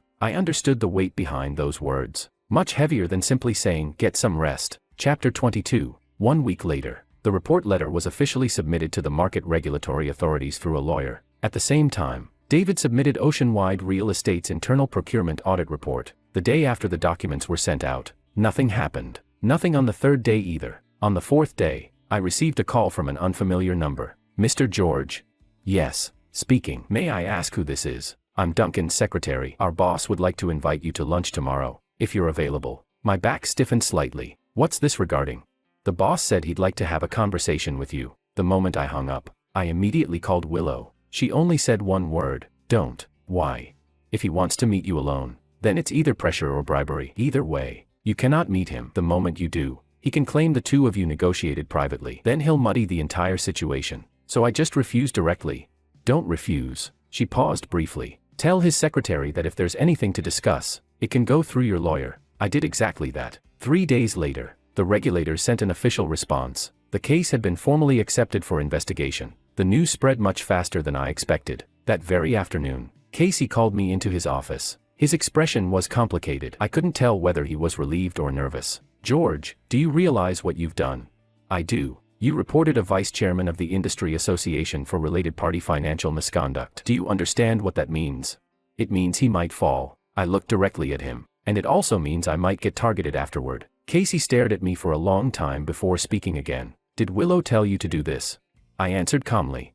That's not the question you should be asking. I paused. The real question is whether the evidence is true. He fell silent. Finally, he let out a long sigh. It's true. I reviewed the evidence myself. I nodded. Then there's nothing else that needs to be asked. Casey leaned back in his chair as though some heavy burden had finally left him. George, you've got more guts than I did when I was your age. Back when Sam Lou got forced out, I wanted to speak up. He gave a bitter smile, but I didn't. I smiled faintly. It's not too late now. He looked at me quietly for a few seconds before nodding. All right, I'll support you. I'll organize all the branch office materials and send them to headquarters. The moment I walked out of the vice president's office, I knew there was no turning back anymore. Duncan probably knew it too, because the very next day, someone appeared outside my rented apartment. It was Martin from AXION, Makoto's friend, the same guy who had stolen my proposal before. He wore a wrinkled jacket and had a blank expression on his face. George, what are you doing here? I'm here to pass along a message. He leaned against the wall. Boss Duncan says there's still room to work this out. Withdraw the report, and he'll let bygones be bygones. East City Complex Phase 2 and Phase 3 can both go to your team, with favorable pricing. So now you're lobbying for him. I owe him a favor. Martin sighed. George, let me be honest with you. You're just a small-time planner. Are you really sure you can beat someone like Duncan? I asked him. Do you still have copies of my proposal?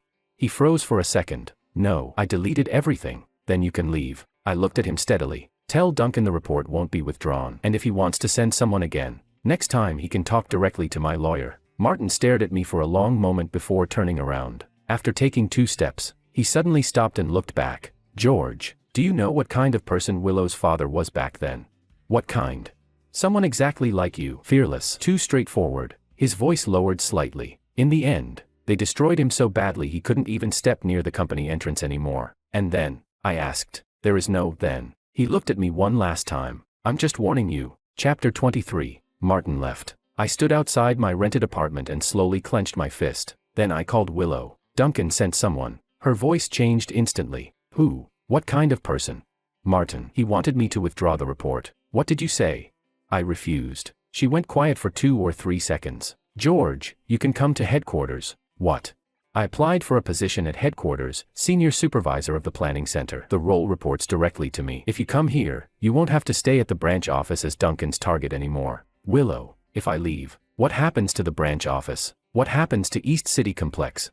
We could coordinate remotely. I cut her off. You know that won't work. She fell silent. Willow, when you first got transferred to the branch office, did you leave just because someone wanted you gone?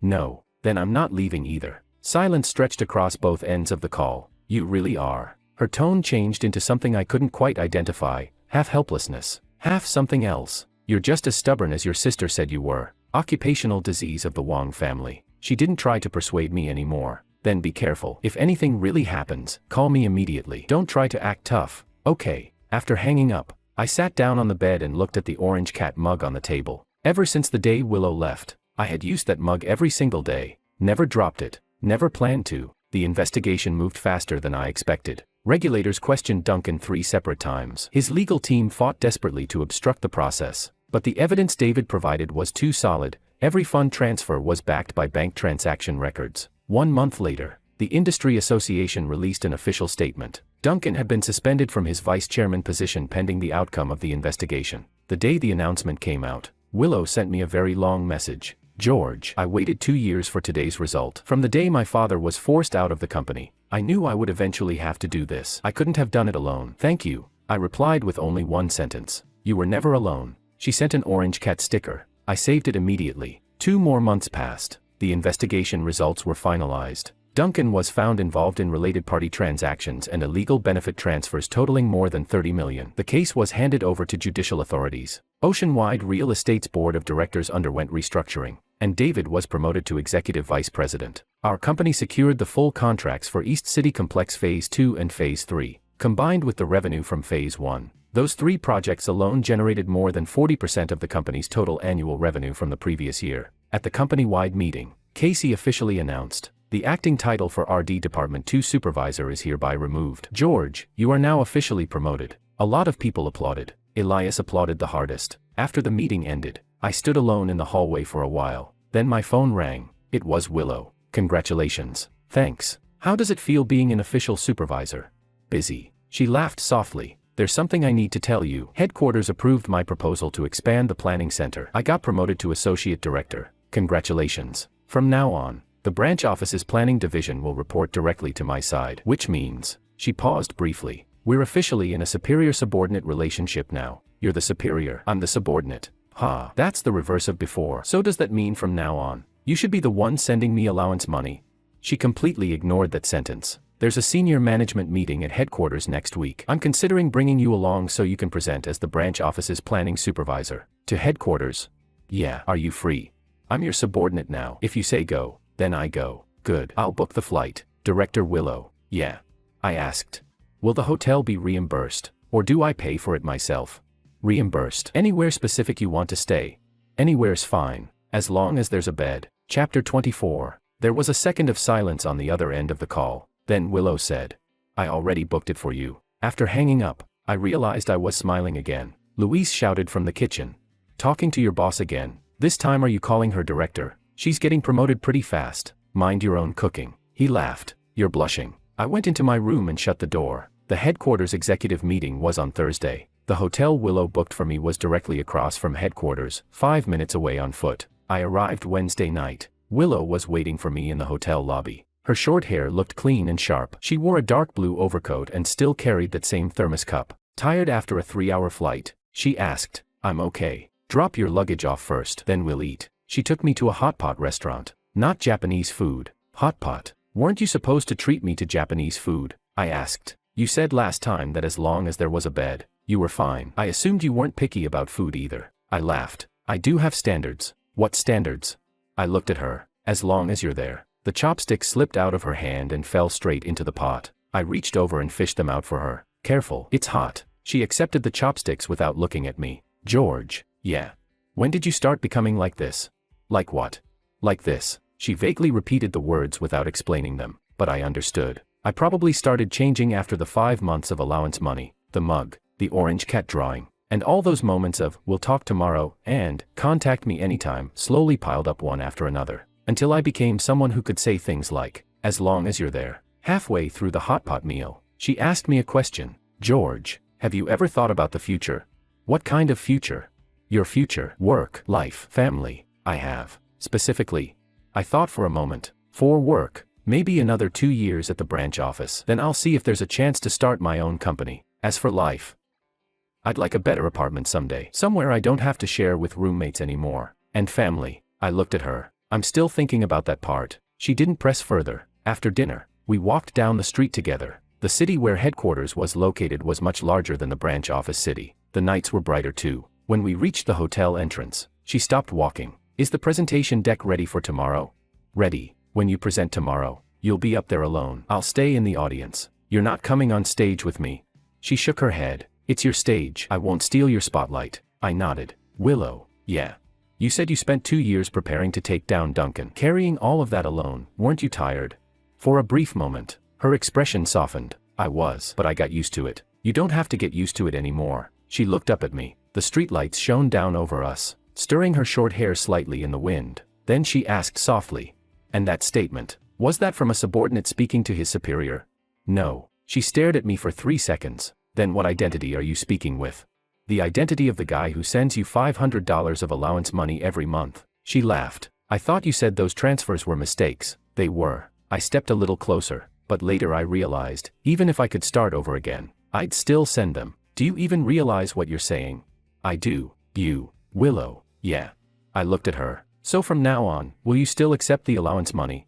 She lowered her head. Her fingers twisted the lid of her thermos cup once, then slowly tightened it back. Finally, she answered quietly, that depends on the amount. How much would you accept?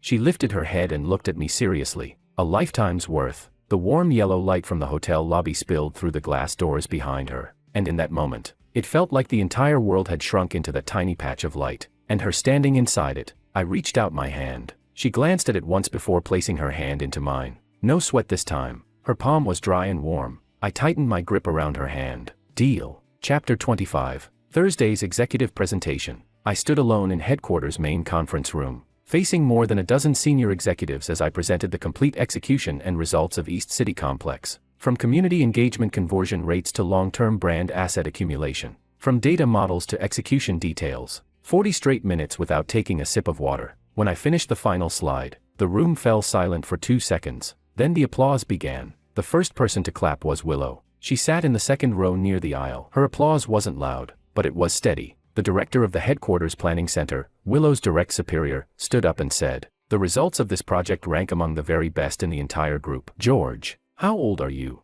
26. At 26, producing work at this level, he smiled. The younger generation is impressive. After the meeting ended, more than one executive from headquarters came over to exchange business cards with me. Someone asked, "Have you considered transferring to headquarters?"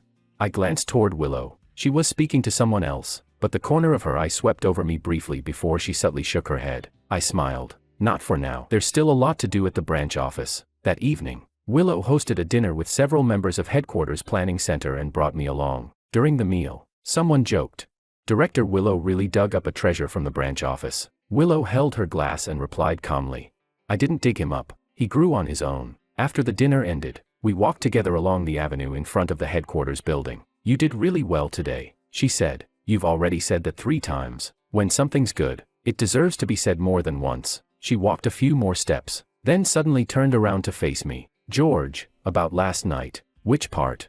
She looked at me quietly. "The deal part." "Yeah, what about it?" "Are you sure?" I answered.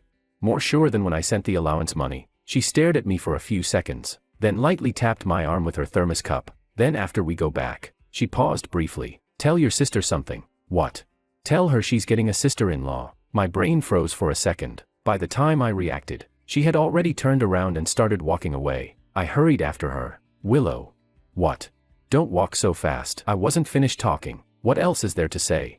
I looked at her. "If you're going to be my future wife, then my mom needs to meet you first." Her steps slowed slightly. "When?" "Mid-Autumn Festival. Come back to my hometown with me." "Is your mom easy to get along with?" "My mom only has one requirement." "What requirement?" "You're not allowed to be too skinny." She stopped walking completely. Then she turned around and did something I had never seen her do before. She leaned her head gently against my shoulder, only for 2 or 3 seconds. Then she straightened up and walked toward the hotel without looking back. I stood there in the middle of the avenue. Above me were the bright lights of headquarters office tower. Behind me were countless people hurrying home late at night. I took out my phone and sent Lillian a message. "Lillian." "What?" "That orange cat profile picture artist of yours. Is the artist called Goodnight Orange Cat? Yeah. Why? That artist might become your sister-in-law. There was no reply for a full minute. Then Lillian bombarded me with messages. What? You mean the older sister who draws the orange cat? That super pretty older sister. Bro, you actually pulled it off. How did you even do it? I replied with one sentence. Using your allowance money. What does that even mean? I'll explain later. No, you explain right now. George, get back here. I put my phone away and walked back toward the hotel. Chapter 26. Mid-Autumn Festival. I brought Willow home with me. During the 3-hour high-speed rail ride, I spent the entire trip mentally preparing her. If my mom asks you anything, just answer honestly. Don't be nervous. Sometimes she speaks bluntly, but she doesn't mean any harm. Willow kept a perfectly expressionless face the whole time. George, I've negotiated $30 million projects, attended industry summits, and gone head-to-head with Duncan face-to-face. It's just meeting your family. I'm not nervous. I glanced at her. Your thermos lid is screwed on backward. She lowered her head, looked at it silently, then quietly fixed it. The moment we reached the front door, Lillian was the first one to rush outside. The instant she saw Willow, she let out the kind of scream only a 20-year-old college girl could produce. Sister, it's really you. Oh my God, you're even prettier than your photos. Willow was completely stunned by the overwhelming enthusiasm and froze in the doorway. My mom came out from the kitchen without even removing her apron and looked Willow up and down 3 times. Not too skinny. One sentence. Willow's shoulders visibly relaxed. At the dinner table, Lillian's eyes never left Willow for even a second. Sister, how did you meet my brother? Willow answered calmly.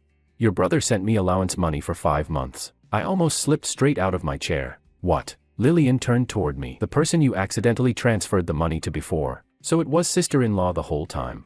She wasn't your sister-in-law back then, I desperately explained. Lillian pointed at me dramatically. But you never asked for the money back.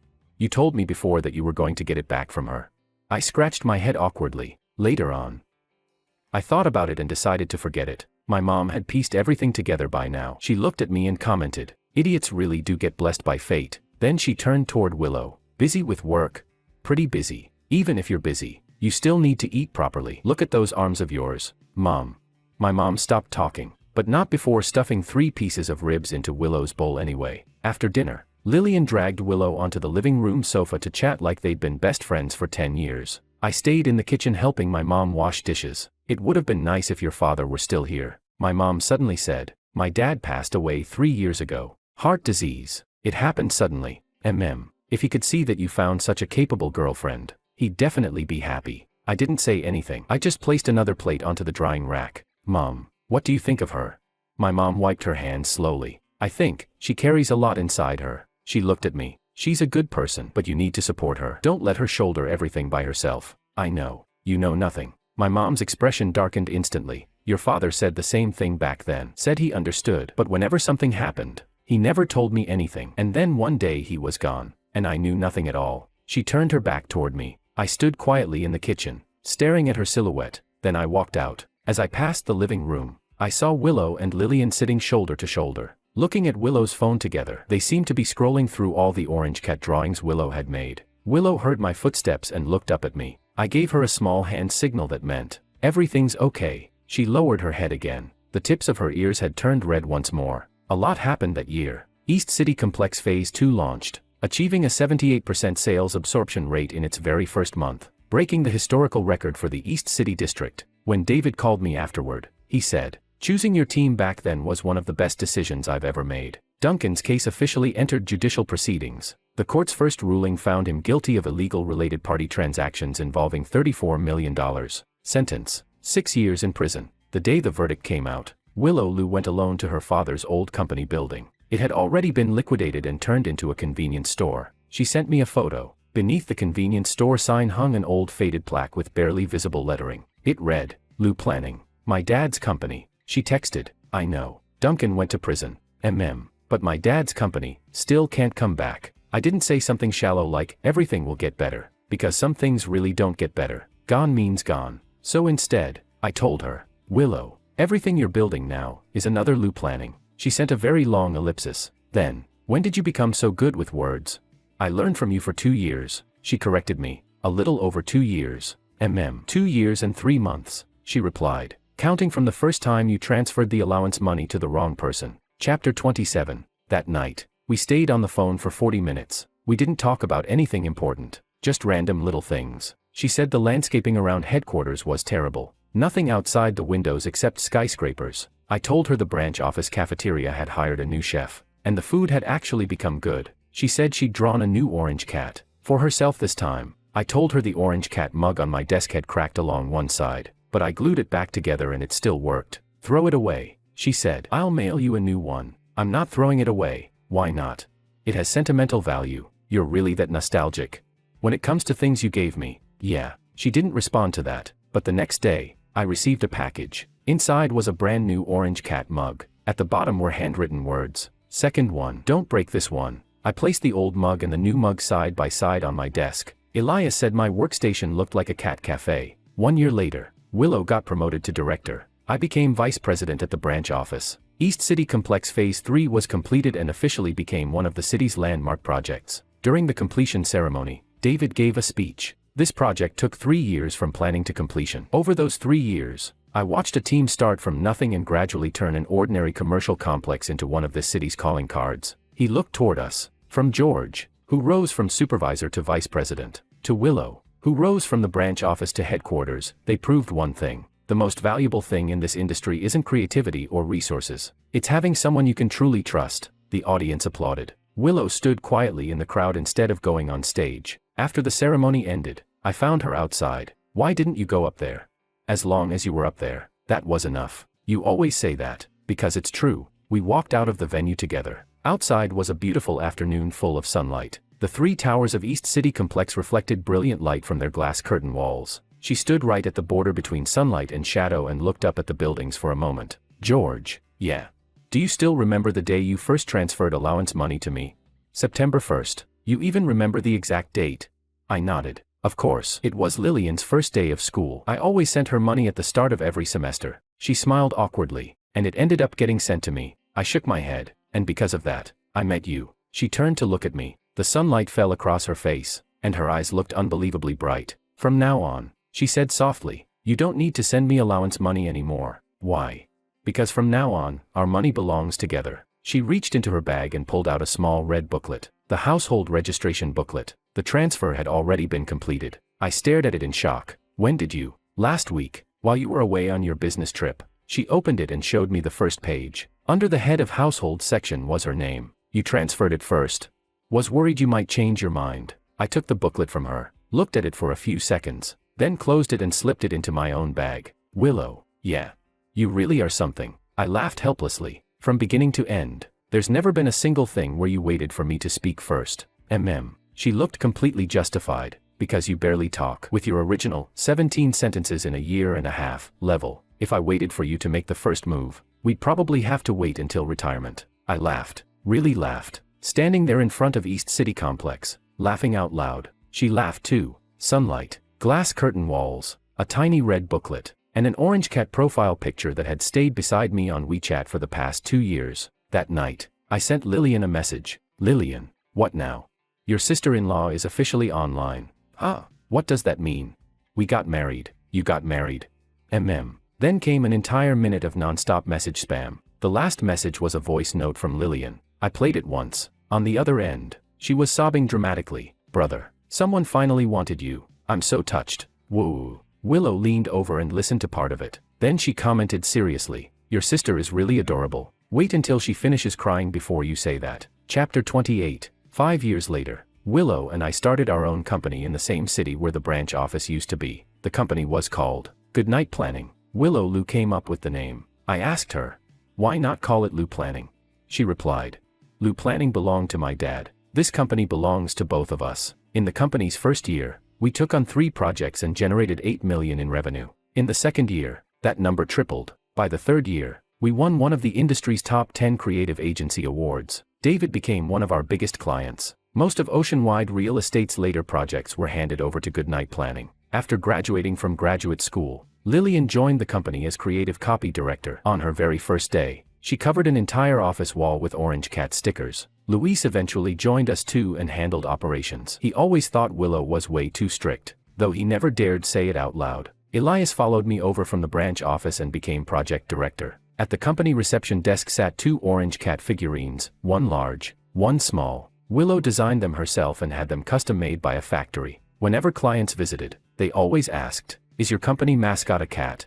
And I always answered, "Yeah." A cat that got sent the wrong allowance money and was never returned. Nobody ever understood the joke. Willow did. Every single time someone asked that question, she would glance at me. Inside that glance lived a $500 transfer, a mug, a third copy only on the entire internet illustration, an afternoon pretending to stay calm at an industry conference, a bidding war, a report letter, a hot pot dinner, a little red marriage booklet, and the entire story of 2 people, 2 years, no, 5 years, no, every year still ahead of us. That night when we got home, our daughter bounced off the sofa and ran toward us. "Daddy, Mommy."